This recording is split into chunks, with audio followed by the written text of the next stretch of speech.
Well, happy Monday, everybody. Welcome on into the Cluster Puck Podcast, part of the MHRT network here at Center Ice. I am Nick. Here shortly, she's having some technical difficulties, is Brit. She'll be here in just a second. She's down but never out. So we'll wait for her to be in. But before we get this show started, don't forget to follow, like, and subscribe to the MHRT network, where you can get shows such as the Cluster Puck Podcast. You can get notified if you like, subscribe, follow. So we can produce and continue giving you shows such as this one. We enjoy it, and we really love having your guys' participation. If you want to follow the Cluster Puck page specifically on Twitter and on Instagram, you can follow it at Cluster Puck Avs. You can also follow us on Facebook, which is the Cluster Puck Podcast. We have an email. I want to say, I think I remembered it, but it is the clusterpuckpodcast@gmail.com. So feel free to email us any complaints that you may have. I'm sure nobody has any, but if you do, let us know. We'll take a look at them. Here she is. Hello. She's okay. So we were just getting started. I just went ahead and dropped our notifications and links anywhere. So let's go ahead and jump into this now, Britt. Wow. What a week, huh? Some kind of week. Some kind of week, no kidding. But we'll start with the fun news first. The trade deadline has come and gone. Right. We acquire Lars Eller of the Washington Capitals. Yes. What was your first thought, and how have you been? Well, I guess your thoughts first, and then how has that been going for this last week? It's all right. I mean, it certainly wasn't like an earth shaker, and I don't think anybody was super excited. But it wasn't like something that made you mad, especially when we didn't know if there was more to come. I think that when we kind of neared the end and thought there was nothing else coming, and then we saw what we paid for him, and then saw that was what the cost was for Max Domi also. I think that kind of was discouraging to a lot of people, because a lot of people were really into the idea of Max Domi and thought we should have just gotten him for that pick. But I don't know. I guess I'm not super disappointed. I'm trying to tell myself that we can consider a trade deadline. It should just include Nieto and Johnson. And there you go. When you look at it like that, it's not as underwhelming, but it's certainly not. It wasn't really in the cards for us to go get anything huge, especially with Horvat being gone. None of the people that were available fit any niche needs. It definitely felt like we could have done something on the blue line, because we just seem to have nonstop defensive injuries. But otherwise, I mean, there wasn't a clear answer for the 2C problem. That was better than what we have. I mean, so I'm not super mad about it. I'm not like super excited about it, but I don't know. You just gotta trust them, I guess. No, I totally agree. And when the announcement came with Lars Eller, I was interested, because I think they were going after someone essentially to replace Darren Helm. Now, the price, I did think it was a bit steep for what they were going after, just because he is older. And exactly, like, we don't have a ton of stuff as far as picks are concerned. We have, maybe, I know we've kind of cherished our first round, so luckily we keep that. Maybe.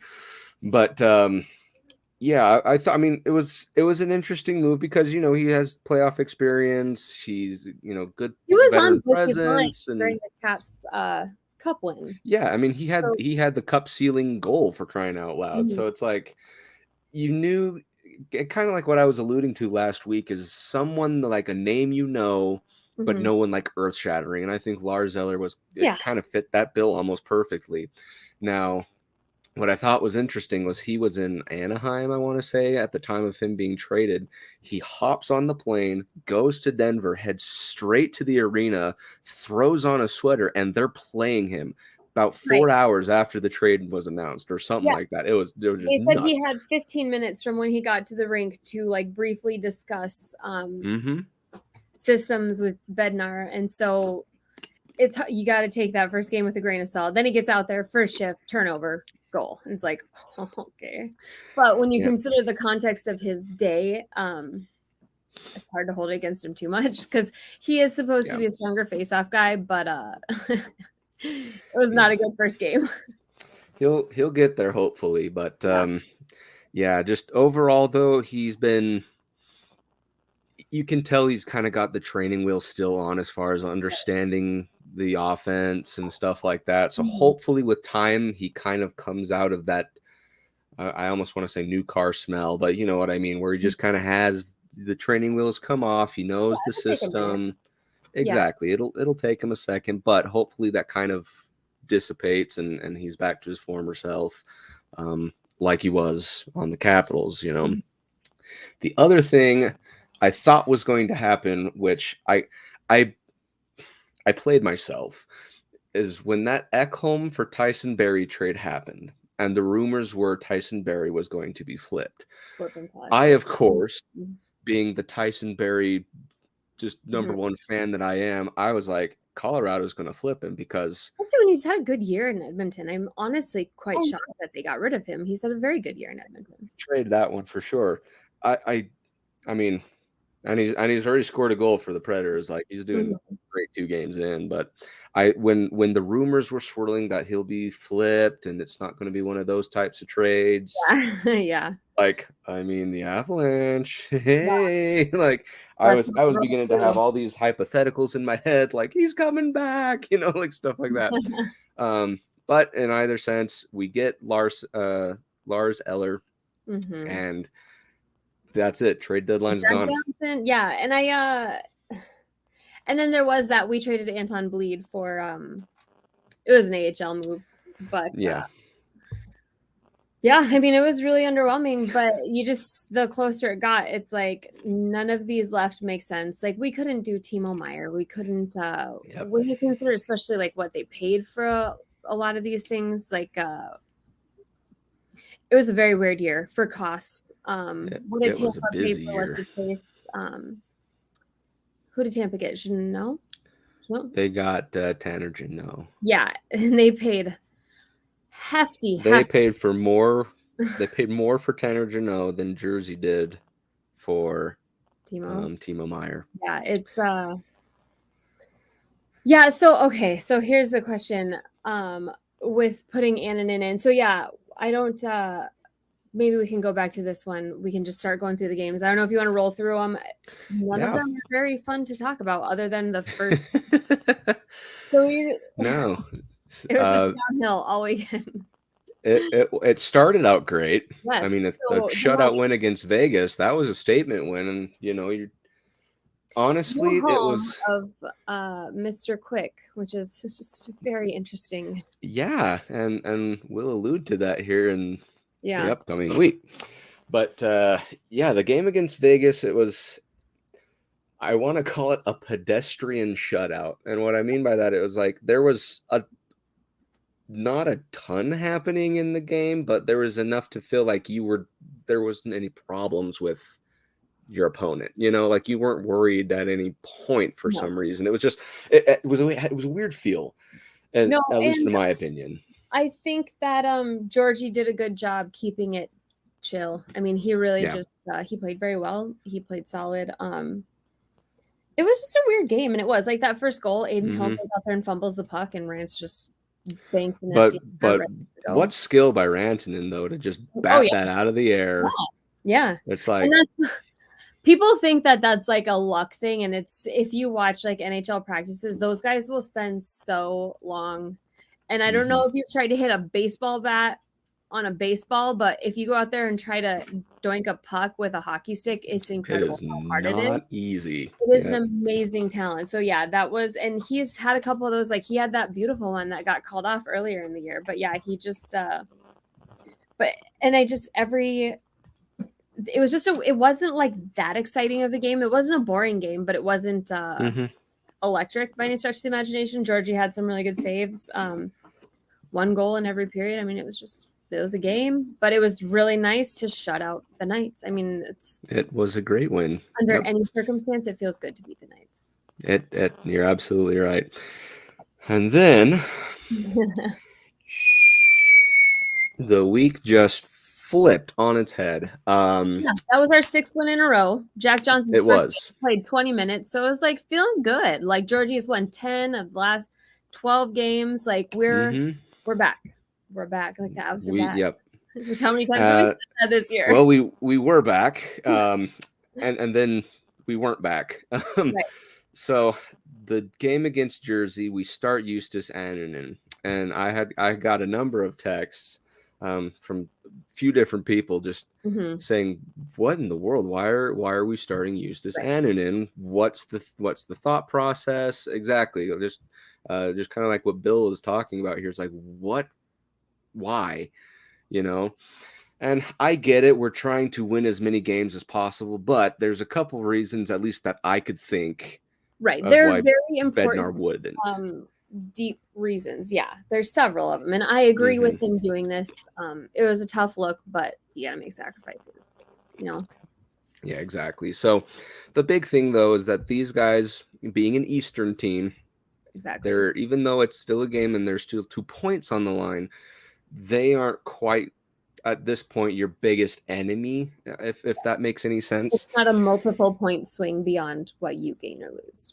Exactly. Right. So I would, at this point, it was kind of like he needs to take a break in some capacity, right? Like Annunen did great against the Blues, right? So it's not like he was going to have a absolute bomb of a game, but I mean, well, and beyond that, Annunen is supposed to be the future of our goalie, like the goalies of our organization. And we, you know, he is young, but you know, this is something where Bednar did say that this is a test. And so he won the Blues game and he made NHL saves, but this was definitely more of a real test. And Georgie needs to rest, like regardless, but he needed to rest. He played Dallas and then so we had 2 very important divisional games with big swing. We had a 4-point swing game. I mean, that Dallas game was the biggest game of the year, possibly up until now and after now. So he needed that rest. And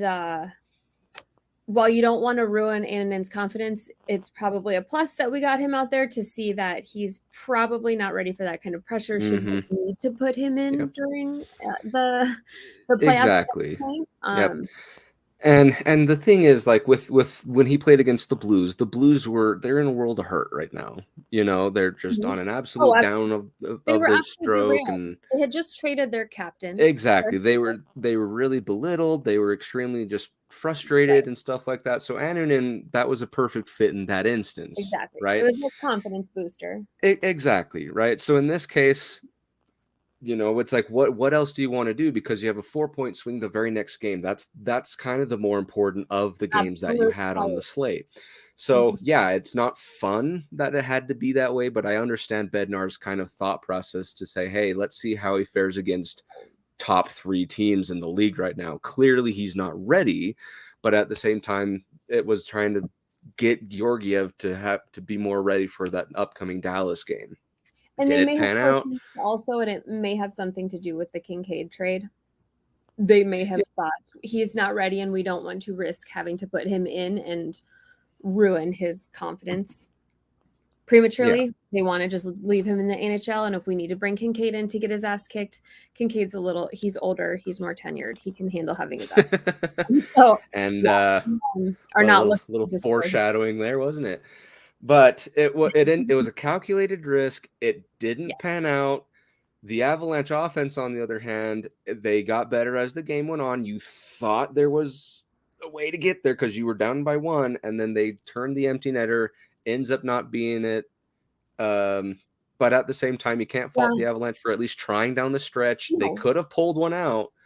And really bailed out Annunen, but just wasn't in the cards. You move on, right? Then these things will happen, right? We weren't expecting Annunen to be completely perfect and shut people out, but no, it's hard when you let in that first shot of the game, first minute of the game. Exactly. Our defense certainly didn't put up the best game of the year. There was so many times that Hughes was so wide open on the back door. A couple of those goals, and would have had to be 8 feet taller doing the splits in order to stop them.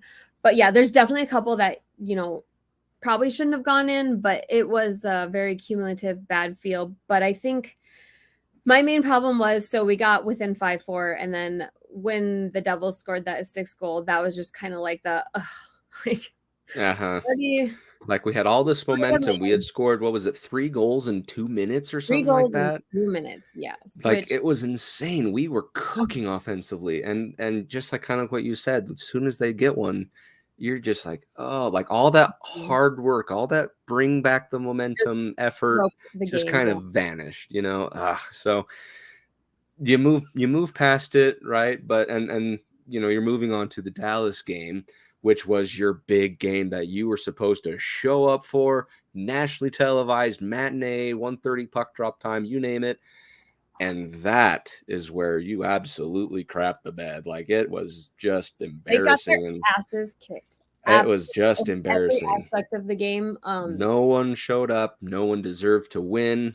Nothing. Even Keith Kincaid, who came in the last however long, let a goal in. He's like, I'm here to suck too, guys. Yep, we're all just going to suck together. Now, that being said, there was a lot of chatter out there about Georgiev and the goaltending situation, because he was not good. That's just plain and simple. He didn't play great, but you know, so I think there was 3 distance goals from the blue line, heavily screened on a couple of those, and also with the way that the team was playing, like, I don't know, it wasn't a great game for him. But when you consider it wasn't a great game, he had won 10 of the last 12. You can tell that he seems to be someone who's really feeding off the team. If they're mentally and physically playing like crap, seem to be his bad games. But he seems to pull out those big wins when the team is working hard, but not getting that puck luck. Like, there's times when he steals a game, it's when the team is working hard and mentally in it. So it just seems weird. You know what I mean? Like that Rangers game. No, I absolutely get what you're saying. Yep. And I don't know. But the defense was absolutely horrific. I think that's one of the worst I've ever seen Devon Taves play. Just wasn't there. It was it was awful. I mean, it's just all around absolutely awful. And it's weird. We outshot them. It's super weird. It was like 35-29. Both games, the New Jersey game and the Dallas game, we won the faceoff percentages. It's just a very, very odd. And then the Dallas game, you know, it's not the ref's fault, but good God, they missed quite a few desired out of the goals. Yep. Once again, Nico's going back to his old ways, talking shit, getting stupid penalties, and it's infuriating for me. It's just absolutely maddening. I thought he had past that. And Jared Bednar had a talk with him after the Seattle game, which we'll talk about in a second, to just say, "Hey, dude, stop." Like, he was this close to benching him, and that's what Bednar even said. He said this was the ultimatum. He said, "I will either bench you," talking to Mikko, "or you fix it and move on." Yeah. And luckily didn't bench him or anything like that, but it's an attitude thing that, you know, it ends up hurting you in the long run. Yeah, he's cost us many goals over stupid hooking and back talking. And I posted on Twitter, at this point, he has got a reputation amongst ref, and that is becoming blatantly clear because they're not taking any back talk from him at all. And he is known once you have that. Once you have that reputation, you don't get to get rid of it. Like, people are still doesn't. So I don't know. The players in front of the goalie don't move them out of the way for the goalie to see. So there's like a fine line between like that crease coverage, like the game last night. Taves was constantly going out in front of the net, moving people. But there's a fine line where you end up screening, or you end up being a liability for like tips and stuff. So it's just, I think a lot of it comes down to like goalie preferences too, whether they want you hard and heavy in front of the net. But usually it just depends on like the puck placement around the ice. If you're going to be battling hard with that person directly in front of the goalie. But yeah, it's we and the other team screened Georgiev so many times in this Dallas game, which is exactly Dallas's game, is just muck and grind and annoy and just they're constantly just elbowing and battling in front of the net. I mean, that's just, we played Dallas's game. There was not any remnant of the We had zero control of the game. nothing. And At that's all. what we needed, to outskate them, and we didn't. It was just Exactly. it was an awful game, possibly Yep. the worst. And if you look at Georgiev's stat line, a less than 75% save average, lets in 5 goals on 19 shots, which is just unbelievably bad. And that's the thing. It's like they didn't need to take too many shots to make him look terrible.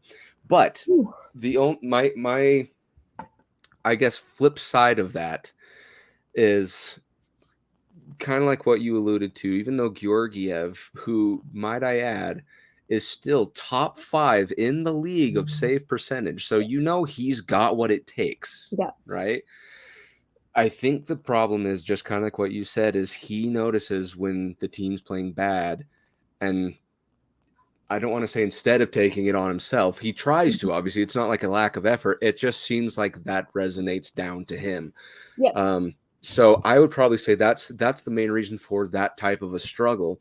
But that just kind of seems to be the team overall. We talked about this just where they have this big wave of win streak and everything's great, and then all of a sudden one loss and everything crumbles to the ground. Then they lose like 3 out of 4 or whatever. The Dallas game and the New Jersey game, these two teams with relatively similar place types, they play hard, they're heavy, and they're not super fast, which New Jersey isn't quite as much as they used to be, but this shows the and I wouldn't have anticipated this if you had told me a year ago, that the absence of Nichushkin and Josh Manson has been greatly felt every single time they're gone. And I just I wouldn't have thought that we would struggle more without them than Cale Makar, but that just shows that they are the essence of our that like our own muck and grind in front of the net. I mean, Nuke, that being that big body that can barrel through that stuff, and Manson, out there kicking Jamie Benn's ass. We're really hurting without them. And then Cale's interview after the game seriously made me feel so bad. I just wanted It's like, Cale, it's not you, man. Stop it. Yeah, but if you guys missed it, the interview, he just said, "Yeah, it seems like when I'm out there, we lose." He's like, "I'm the common denominator every time you come back." It's like, it's not you, buddy. It's just one of those things. Like, and I'm going through the whole thing right now of their schedule, and it really has that whole streak type of mentality, right? Because like I'm starting here, we're winning, we're losing, we're winning. We lose a big losing streak, and then another big win streak, a massive losing streak, big winning streak, losing streak, win streak. I really didn't like the line switch up last night. I don't know why we're trying to put Eller up so high.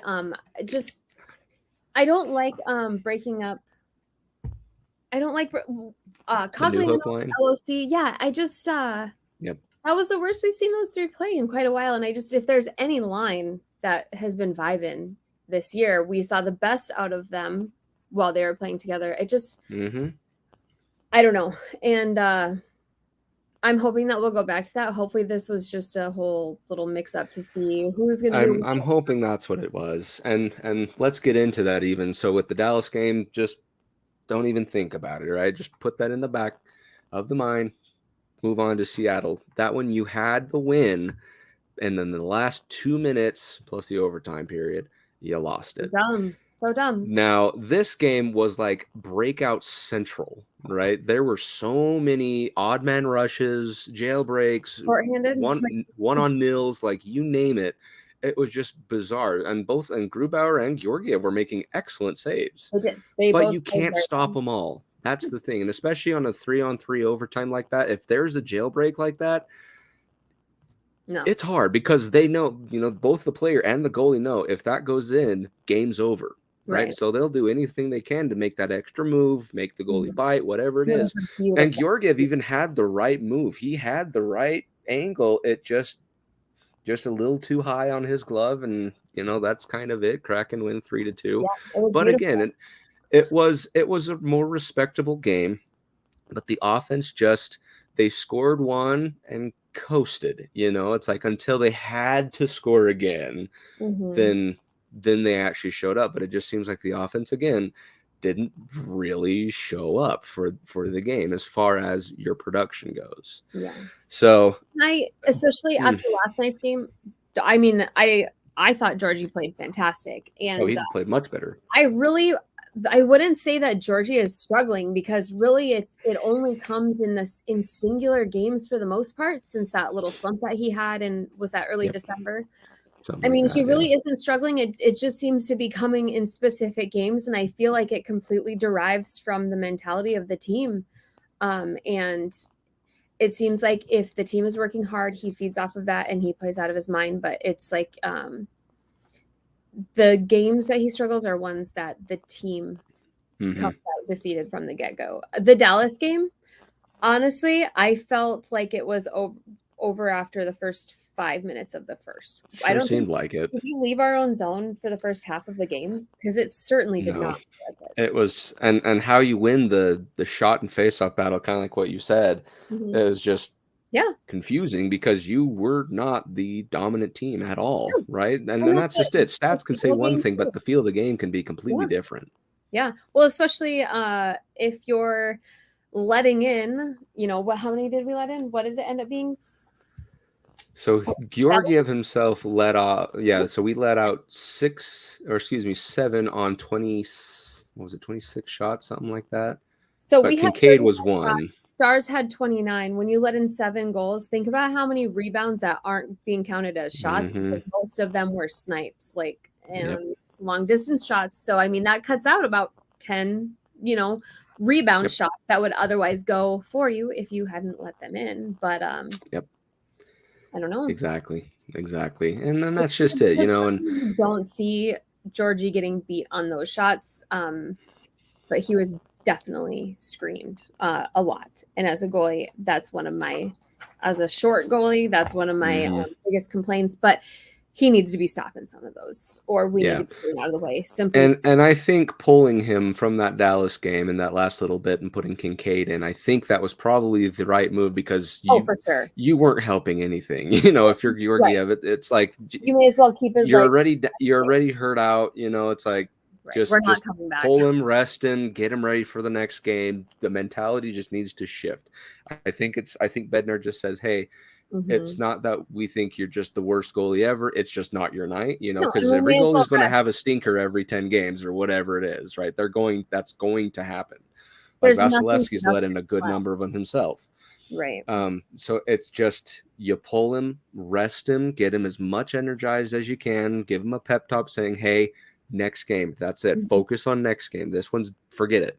And he did. He played very well. He did. He played much, much better the next game against Seattle. The big thing again was just the team for the Seattle game didn't quite grasp that same pep talk that Georgiev got.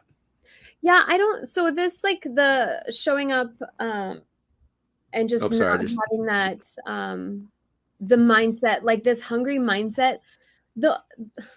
When I've sat there and thought about it, and you think, so Tampa's motto has just been we don't care about the regular season, we just have to get through it, which let's talk about Tampa here in a minute. But so they just the regular season is whatever, we just got to get healthy and Tampa has had very underwhelming regular seasons in all 3 of their Stanley Cup runs. But I feel like this team, it feels like they have these bursts where they get this hungry, we're ready, we're good now, we're good to go. But then we have these constant injuries and setbacks. And I feel like they get feeling it and they get in that mindset. It demoralizes them. No, and it's just hopefully we can stop having those setbacks, because it truly is I cannot believe that Manson is out again. I'm just and from the ssame old injury too. It's like a re-aggravation of some kind. And Nichushkin was sick on his birthday. But Manson is one of the toughest dudes on the team. So I feel like he's I know it's pretty bad. And out of all this, it's crazy that Cogliano and Newhook have not been out, because they have gotten beaten and banged and just smothered, and they are fine and good to go the next game. there's at least one point in every game where I'm like, he's got to be hurt. He's got to be leaving. Yeah, Like, this is a career-ending injury, like, he is right? the greasiest dude on the face of the earth. Like, he has to have like magical recovery genes, because I just don't understand. Every game, it seems like he should be getting a concussion or a broken hand or something. But yeah, that's what I want to chalk it up to, because I don't see how we could have such a drastic change in mindset, especially when you consider the losses that we had. I love Burakovsky. Like, I love Berkey, but I wouldn't say he was like this huge, like, driving personality in the locker room. Though I'm sure Kadri most certainly was, but it just doesn't seem like the mindset should be that different from last year to this year, short of Landeskog. No, so my idea with the deadline, with them being so conservative, is that they're either saying we're kind of punting it, and well, since it's been a rough year, we're just going to see what we can do, and if we do it, cool. If not, then we're next year. Or they think Gabe is going to come back 100%, and they're perfectly confident that we can win with this crew. Like, it's basically like, and that's just it. Kind of what you just said is, you have to remember, we have not played a single game with Gabriel Landeskog at all. I think if he was healthy this entire season, we would actually be looking at quite a different outcome for about 12, 13 of these games. I think we would be setting records. Like, the fastest 200, I think we would have destroyed the West. Absolutely destroyed the West. If we had it was a bad year for us to suck so bad when we could have just ran the table. Yeah. And that's just it. And this was something that Bill was even asking. Do we feel, or do we believe that we will win enough games to get into the playoffs and be playoff contenders? No doubt that we will make the playoffs. I think we're going to be fine. It's all a matter now, down the stretch, 20 or so games left, is if you're on that winning streak, to continue it. But if you do lose a game, flip it as soon as you can. Just, if you lose the game, win the next one. Do not go into this thing where we're in right now, where it's lose again. You know, it's to a point where these games they're just so valuable. They're worth their weight in gold.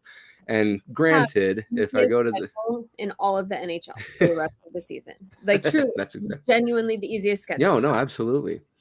And the thing is, you are still third in the division, with 3 games in hand on Dallas. With 3 games in hand, a couple games in hand on some, but for the most part, you still have games that you can play to make up those points.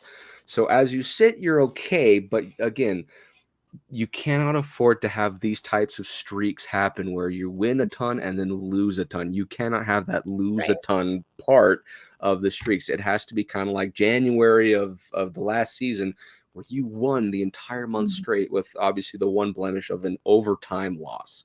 Points in every game. That was amazing. You need to have something similar to that. Something has to flip, though, so that you're not just in this hungry for wins, and then all of a sudden you can't be positive to save your life. Right. And I pray that we've got our moves done. Nieto is obviously fitting in nicely, which, my God, that mustache is greasy. Gross. I can't believe how much has grown even since he got here. But we just got to get some consistency. Byram is playing absolutely incredible. I mean, Byram is honestly, I'd say most nights he's out playing Kale and Taze. He's played so good. We've gotten a good month out of Gerard. We just need a little consistency, and we have got to figure out a sense of normalcy, especially for guys like Newhook and Malgin. Malgin on the first line. Dennis Malgin, man, he has. If there's someone to give stick taps to, it's that guy. Yeah, I don't know about the first line, though. I don't think he's got the. I wouldn't necessarily say that. I think he's fine where he is. Playing with him, but I think he's okay where he is. I'd be fine to see him step up a line or two. But I do quite like the idea of him playing with the first line or the first defensive pairing, because that tends to be his kind of unlock the hidden features of the great Dennis Malgin. He's been playing very, very well the last handful of games, and it's gone to show. He's got 5 goals on the season, and I'm like, if he keeps this up, he'll hit 10. and we'll re-sign him. Like I'm at a point where I'm confident and comfortable to bring him back next season. I know that's a long way ahead, but Right. he's been playing very, very well. Yeah. It's just a matter of getting the rest of the team to play that way, kind of play like your job is on the line, so to speak, that kind of urgency, or I don't want to call it panic because I don't want to give them the No, but like wrong Erod has mentality, but been non-existent lately, it seems. And he got a goal in the Dallas game. Did he get something? He got but so in the Seattle game, Erod only played 9 minutes, Newhook played 8, which I think Newhook has been playing better than I mean, Newhook last night, our first line, our top guys lost the game for us. I mean, Mac, what a turnover, for God's sake. Just terrible. And Rantanen, like, I just it's kind of bewildering to me that we are punishing like the Newhook LOC cogs playing. Yeah. I don't know. And that's what with the lines, it was almost like our fourth line was our third line, and playing, I don't know. I felt like Newhook has been playing very well lately, so it was confusing to see him get punished or in the doghouse. And maybe I'm just, I don't know, but he looks like he's been working harder than a lot of the team. I don't know. I feel like we have to get some consistency in lines in some fashion, because it's going to get changed up again when Gabe gets back. But yes, I don't know. And kind of to what you said, Alex Newhook, 13 goals on the season. Evan Rodriguez is 12.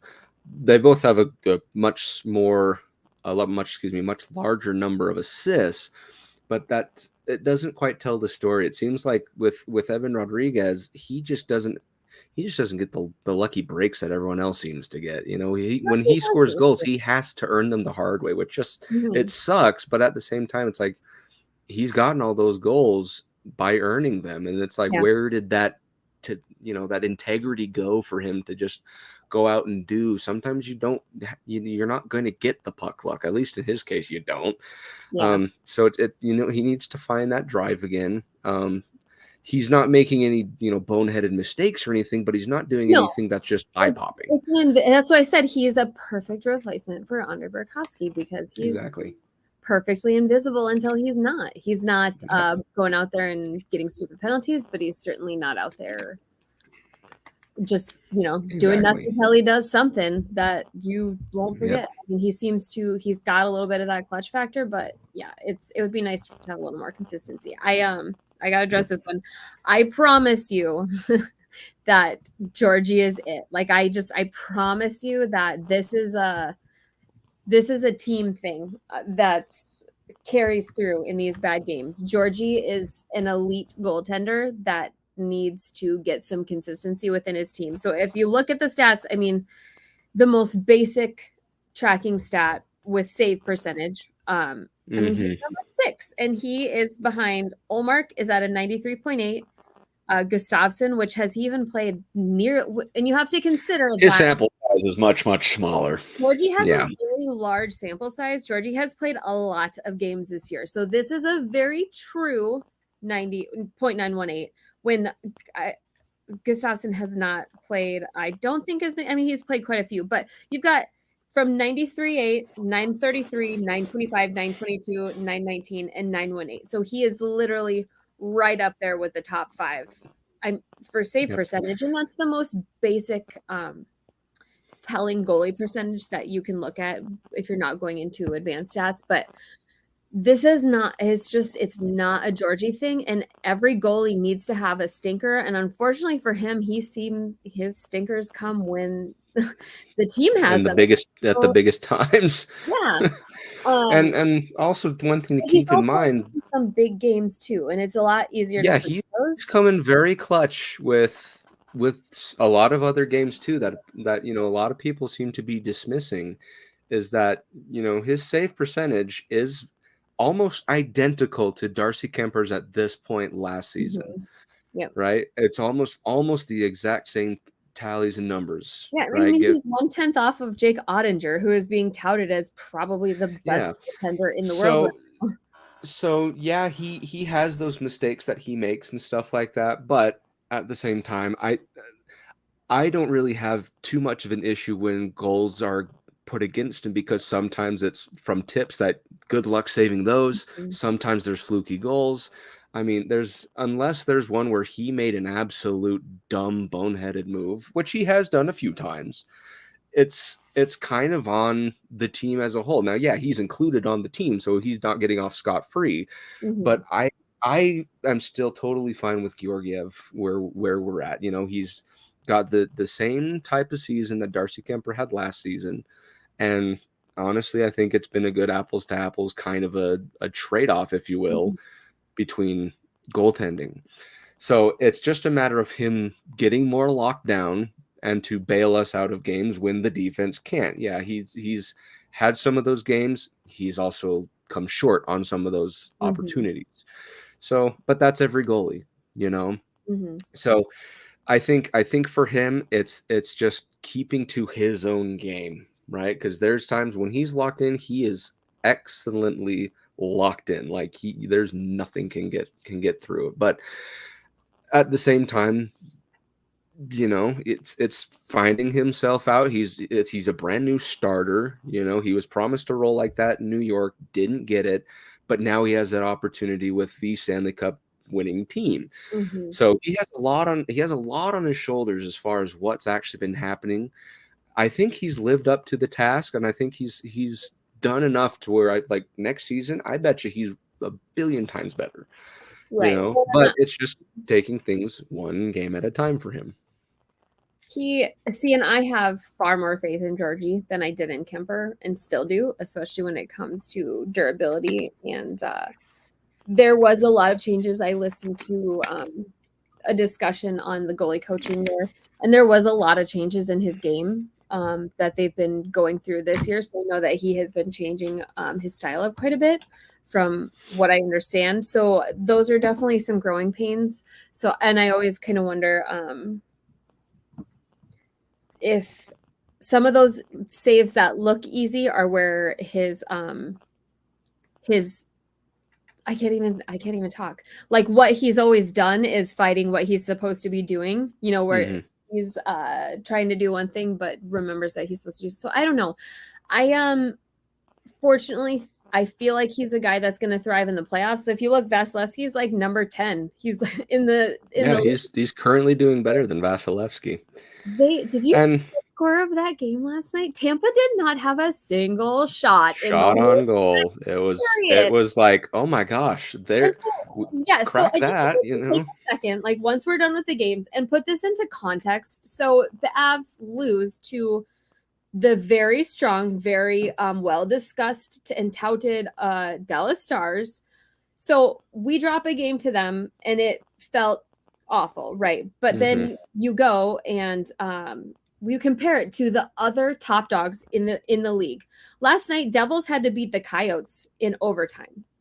Um, the Lightning lost to the Hurricanes 6-0, putting up nothing but 4 shots on goal until the end of the beginning of the third. Tampa had only had 4 shots on goal. Vegas they've just squeaked past even shots against the Montreal Canadiens 4-3. So these are all the other big dogs. It's insane when you see other teams. The Sabres beat the Lightning 5-3 the other night. All the strong teams. The Leafs lost to Vancouver 4-1. Just on Saturday. So we're not the only ones shitting the bed, and we didn't do it against bad teams this weekend. So I think that's something to be taken Yeah. is the top teams they're all losing in really interesting and peculiar ways. It's not just us. So I try to keep that in mind because you look at the scores sometimes and it's like, wow, because I keep thinking Hmm. Toronto is really scary, but then Toronto loses just as many games to Arizona. They lose Yeah. games. It's crazy. So it's not just us. We're not No, some no. outlier. And one thing I will say on the Georgiev comment, and then we'll move on to the upcoming games here. But just with Darcy Kemper and stuff like that, and this is what Bill even alludes to here. Just with Kemper, it seemed like he was able to just not fold the very next game, get right back on his feet and stuff like that.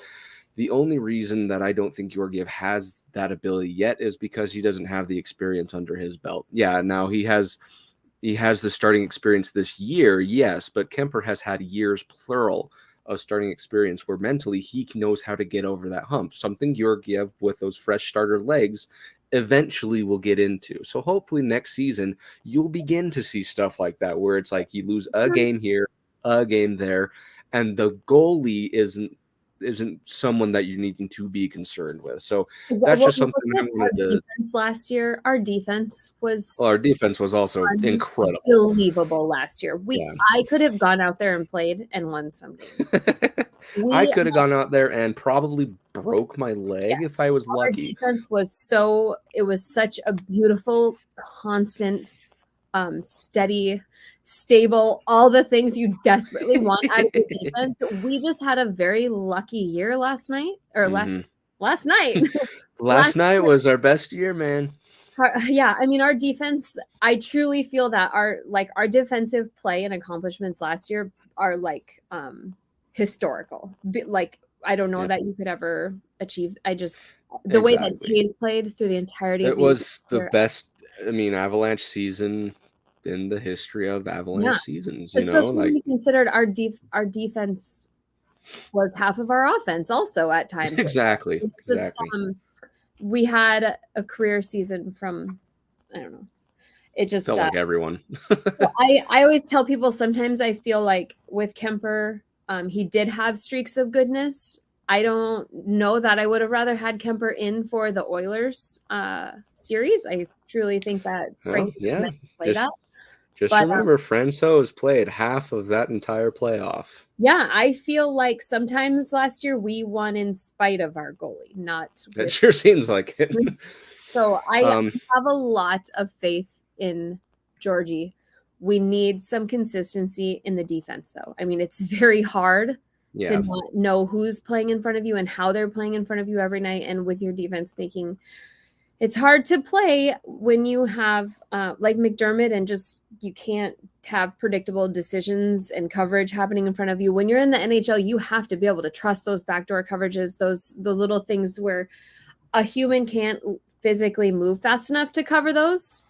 So you have to be able to trust that someone's there. And it's just, we need consistency in lines and teams, and we're getting there. We're getting there. And the time between our horrible plays it seems to be growing. You know what I mean? We used to have small glimpses of hope, and now we're just having small glimpses of absolute dismay. There you go. So with that week behind us, we have a week to look ahead to, and this one again, it's not going to be easy by any stretch, but the schedule does, and if you're looking from a standing standpoint, softens. It's manageable. It's more manageable, and it should be a lot more winnable. So you have 3 games on the slate this week. You have San Jose, which you're going to meet for the first time, believe it or not. Los Angeles and Arizona. Yeah, you play San Jose 3 times in the next 3 weeks or something like that. Just crazy. Yeah. So first things first, the San Jose Sharks game. So I believe all 3 are home games. First of all, let me preface with that. Yeah, the West Coast swing at home for whatever reason. Pretty much. Yeah. So first key to the game with the San Jose Sharks is EK65, alluding to, of course, Erik Karlsson, who is having the year of his life. It seems like all of a sudden he flips whatever switch, and he is all of a sudden one of the best players on that team. Yeah. And they're obviously a struggle bus, but still, just crazy. So it's a matter of keeping his occupation contained, and that occupation is to either shoot from a well put back distance or to feed someone in he's got just pinpoint passing. It's amazing what he's doing. And obviously you can tell I'm watching the Sharks game even right now, so they're my second team, so there's a lot riding on this for me emotionally, of course, but at the same time, Avalanche is Avalanche. They need to play their style of game and shut down playmakers, and right now that is Erik Karlsson. I The feel like Sharks if you do, don't really have an identity right now, do they? I mean, they're they just don't. They're kind of floating. I Erik mean, Karlsson is their identity, and are maybe they Logan Couture, but other rebuilding? than that, they were supposed to be. I mean, that's kind of why Timo Meier got traded Yeah, and I suppose that, but stuff. I mean, Martin Couch scored a goal. McDonald scored a I saw goal. that. See, and I looked Crazy at, stuff I've is been happening trying to over check there. the lineup occasionally, and I haven't seen Kaut in the lineup nearly as, it looks like McDonald is a steadfast. He He's seems to playing. be. And the thing is, they got a lot of promising youth. Mhm. It's all about, just the maturity. And, since they're so young and stuff like that, and James Reimer is just, yeah, he Yeah, doesn't seem like rocking he the wants to be 89% there. average. It's just a point of just sock him in the mouth and move on. You know what I mean? Mhm. So second key to the game is high tide or low tide. Just kind of what we alluded to at the beginning is right now we are on a losing streak. The ability to change a losing streak is what changes you from a low tide to a high tide, so to Mhm. speak. It is. That's So very telling thing about a team. exactly, right? Because mentally, I think I swear 99% of the streaks that the Avalanche are having are mental.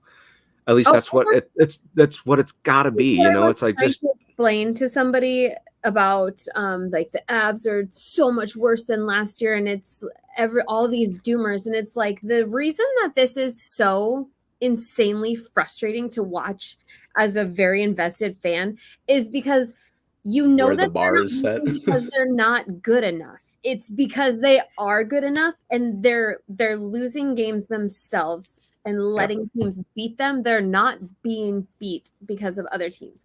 They are letting teams beat them and they're finding ways to lose. And it's Yep. more maddening than if they didn't have the tools to be the best team in the West every single night. Yep. It's more frustrating. It would be easier if they weren't. If you Exactly. didn't know that they were this good. You know what I mean? Yeah. And it doesn't help that the bar is literally the Stanley Cup winners. You know what I mean? So it's like you won't have a season like that again, for another however many years, unless something crazy happens. Yeah. So yeah, it's a big punch of reality. It hurts and it sucks, but this is kind of how a regular trying to achieve playoffs team looks like. Last year was kind of one of those teams where it's just they had everything.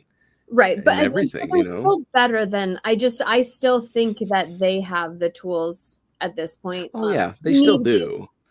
But it's frustrating, especially when you consider the number of leads that we've blown this year, because you've got it to win and then you just It was the exact opposite last season. We were coming from behind and just winning all kinds of crazy scenarios. And this one, it's just the opposite. We're losing in all kinds of crazy scenarios. But I totally agree. It's like we have the tools. You've seen this team as it's set. They are capable, but just for some reason, they are just letting themselves down. So that being said, key to the game number 3 against San Jose is one game at a time, right? The focus should be on the here and the now, 60 minutes, your shift, your teammates, whoever's on your line, whoever's on the ice with you, focus on the here and now. Take it one game at a time. It's a lot of people want to look big picture, and this is the time when players begin to see that type of stuff where it does get to a bit more crunch time. But the focus should really just be on you and what you need to do to help the team achieve victory. Yeah.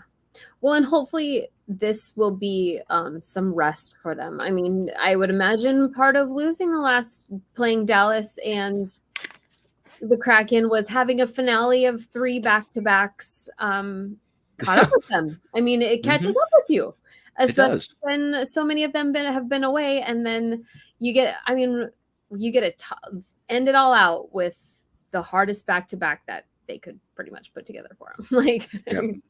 It's basically. I won't go back into that again, but still not happy about the schedule. But this should be. We have home games. Relax, enjoy that lack of oxygen while the other people struggle with it. And it just hopefully this can be a nice little starting point for them to cruise for a while. because it just feels like we never get to just cruise this season. It's always been a battle. Off the bicycle. Yep, I totally agree.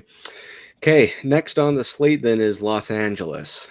Again, they are going to be kind of the heavy hitter of the week. So with that being said, the first key to the game is not so quick without quick. They need to. I feel like this trade kind of became a very somber moment for the Kings, but it also feels like it could have really hurt them mentally just because of how everything went down, how, the reports came out of how Jonathan Quick was not happy at all with the trade and the organization and stuff like that. So hopefully they're still in that phase where it's like, yeah, the trade deadline did pass and they should have moved on, but hopefully they haven't. And you kind of take away that, I guess, that somber, here's our goalie it worries thing. me that they almost might kind of, I mean, as much as you saw me lose it over the price thing, they may at the point that they meet us, they might be propelling into a little bit of positivity because it might be kind of a relief. As much as I love Quick, he has been it's a possibility. So once the sadness wears off, they might, be like, all right, well, LFG, it's done, and it's settled. So they might go, they're not a bad team. They've really have just had very, very, very bad goaltending, which is unfortunate. What's his face? Who's their goalie that they signed after he played like 6 games? Yeah, he is from he played in Iowa for the USHL. So I always kind of I always have a soft spot for my USHL guys, but very good. Man, yeah, and they're second. They're 2 points out of first place in the Pacific. So obviously they're doing stuff right. No, and like I said, they're the heavy hitter of this week. So that being said, this one's running like negative. Like their goal differential was like negative double digits for me. I had that pulled up, and it's insane. They were like negative like 26 or something. For the last one I looked, it's just like they have a difference of 3. Talk about outscoring +3. That is it. Yeah. And they are second, 2 points outside of first place in the Pacific Division. Yeah, it's crazy. I mean, so they get some everyone else. Watch this. Everyone else, Dallas Stars +45. +45. And Dallas, Minnesota Wild +14. Colorado Avalanche +21. Vegas +26, Kraken +20, Edmonton, who's in a wild card spot, +32, Winnipeg +21, and I think if there's the Kings there with +3. It was like ungodly, like maybe even record-setting low. It was like in the 20s. I think it was very, very bad. That's just insane.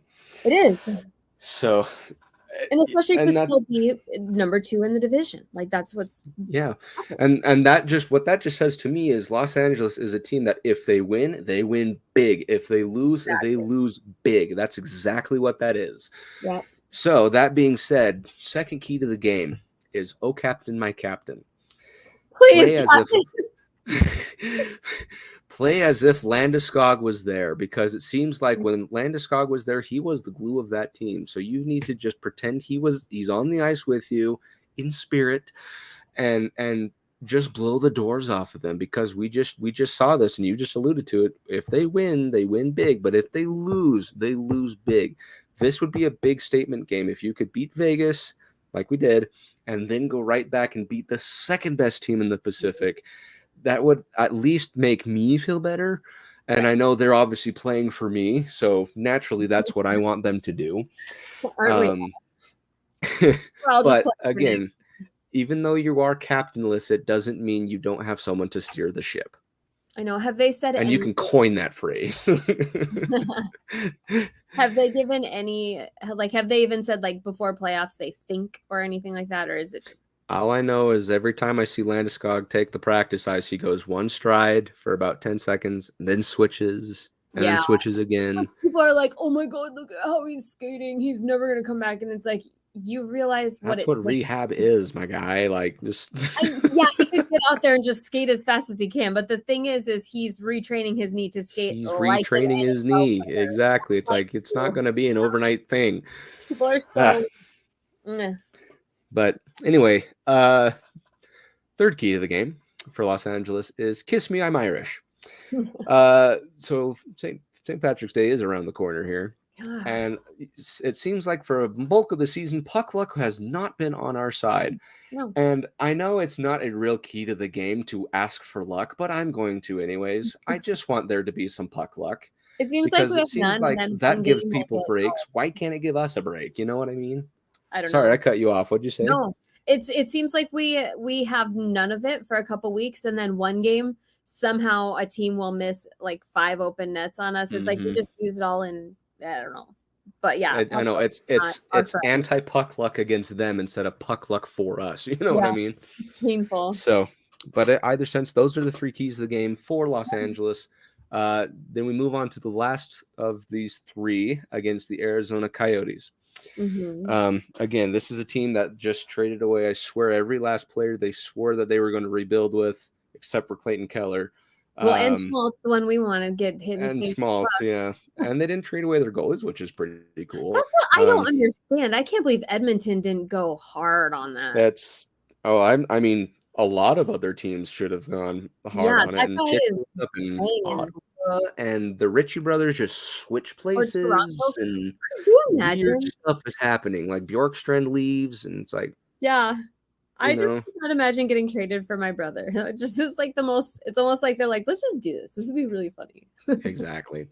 So, key to the game number 1 for the Arizona Coyotes is winnable game, no questions asked. This is one where you cannot, and the same with, I mean, obviously all 3 of these, but it's especially evident with Coyotes and Sharks.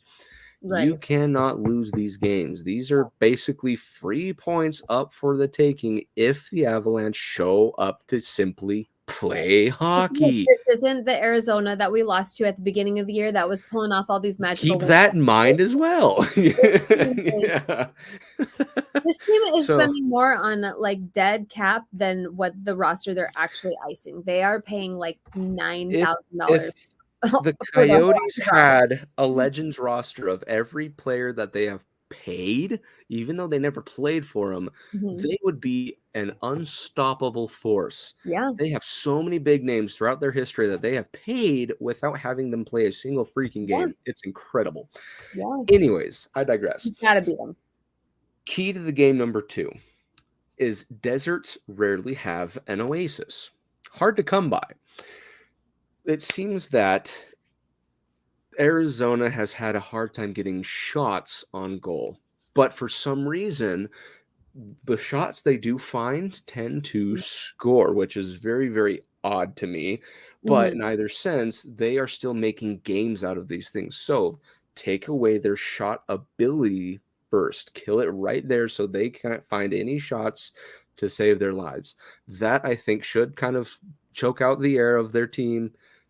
Hopefully it kind of nullifies any type of offensive firepower that they could have even after these trades, and you should walk away with hopefully a pretty healthy win. Yeah, I mean, we should be beating the brakes on them as far as skating. We should be out skating this team all day long. Yep, it's exactly. No questions.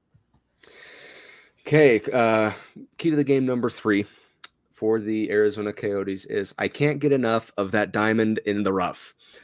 Bit of a long one, but in either sense, just kind of what we alluded to, they have just these shining moments from one player or another that just are against these good teams. Right? You know, big one I can think of is their goaltending against Tampa, an absolute shutout, including the shootouts, and it just seems like they have those little brilliances of I guess greatness, if you want to call it that we hopefully will not, and you have to make sure does not appear in the game, because just kind of like what you said, we lost to them 6-3 at the Mullet Arena, and it's just it was embarrassing, you know. So and that was one of their moments of brilliance. So now they have that chip on their shoulder, or I guess anti-chip on their shoulder, that they're like, we've done it before, we can do it again. The only thing that's changed is the state that you're in. Yeah. And it'll be nice playing them at home because I'm sure that it's a little bit jarring playing in the Mullet Arena. I'm sure it's a different feel. It's a nice little intimate atmosphere, man. I'd still love to go. I tell you I what. will go within the next 3 years. I have every intention. Very good. Okay, well, that takes care of all three of these upcoming games. Again, all of them are I mean, any game from this point on, it doesn't matter who you have. I mean, you have Pittsburgh on the slate still. You got a bunch of different good teams. They're all winnable games, right? Like we have none Dallas of these are more times and Toronto once, and then we have a win. And the Dallas game, it's like if you actually showed up to play, you probably could have done a much better job and won the game. You know. So the last time we played them is April 1st. We play them, and I would like to kick the living daylights out of them and just make that a nice finale. For that little series and just say, all right, I know you felt good, but that was not, that's not us. So I really like to start with bang on that one. Monday we do play Montreal, don't we? So we will need to figure out a different time for we might do it Sunday night right beforehand. That might be the next best thing, but we'll keep everyone updated. So just keep those notifications on to get any kind of notification as far as time goes. But I think other than that, I don't have anything else to add. Britt, do you? No, I don't think so. I just I really want Manson back. I'm just curious to see. But I want Landeskog back, man. I want all of them back. Well, if we can win these games and cruise through them without struggling or setting in like manic terror through the organization, it would be nice to give people some maintenance days. Like it'd be nice to let Makar rest even without having to damage his brain to do so. That'd be great. And there's no reason that we shouldn't put ourselves in a position through the next 2 weeks to where we could take, some maintenance days and also not push. I mean, we obviously want Gabe back, but not push.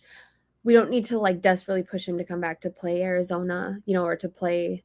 So it'd be nice if we could just set a little bit of like stability and peace within the organization by winning these games that we definitely should. Yep. Absolutely. I absolutely agree. I absolutely and 100% agree.